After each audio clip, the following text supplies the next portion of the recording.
Okay guys, so let's talk about Goliath and what you're gonna see the first session.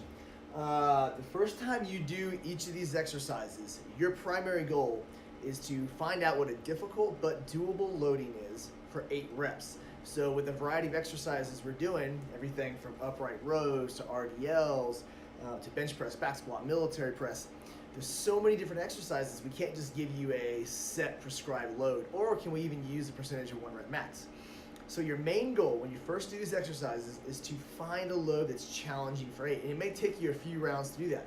For example, I may come in and maybe it's a front squat for a female, 135, it feels easy. So she's gonna add 10 pounds, 145, then 155, and then she gets to 165, she's like, okay, hey, this is a challenging load from 8, it's probably my number, okay? And that same rule is gonna apply to every exercise. Now, once she has this first number down, the next time she repeats that lift, her goal is to go 8s across the board for all 4 rounds. So you see right now, second time she does it, maybe it's the following week, her goal is to use that loading, that 165, and do it 1, 2, 3, 4 sets of 8.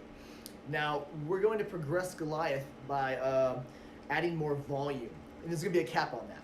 Okay, so when should you add more volume, or when should you choose to progress it? Basically, when it feels easy, then the bar is moving continually fast. If you find yourself starting to really have to work through those last few rounds and you're really struggling to get the reps done, you're probably not ready to progress. But if you find yourself moving it very quickly through all 4 rounds, you're gonna do something called the 2+2 test. Now what that means is that basically you're gonna use that same loading, and so let's say it's the 3rd time she's trained this exercise. She found her difficult but doable loading. She's done 4 sets of 8. And the 3rd time, she's like, hey, that was very doable. I want to try to progress this. She's going to do 8, 8, and then 10 and 10. So the last 2 rounds, she's going to add 2 reps to each round. If they're able to do that successfully and have it unbroken sets, that's going to allow her to progress. She's going to progress next time to 9, 9, 9, 9. And you're going to be able to follow the progression chart that we're going to provide with this program to basically see all the different progressions. You may find yourself at 8, 8, 8 for a couple of sessions. That's okay. You may find yourself being like, hey, I did 165 on week 1. Easy, easy. I'm going to immediately go into the 8, 8, 10, 10 test and see if that's going to allow you to progress.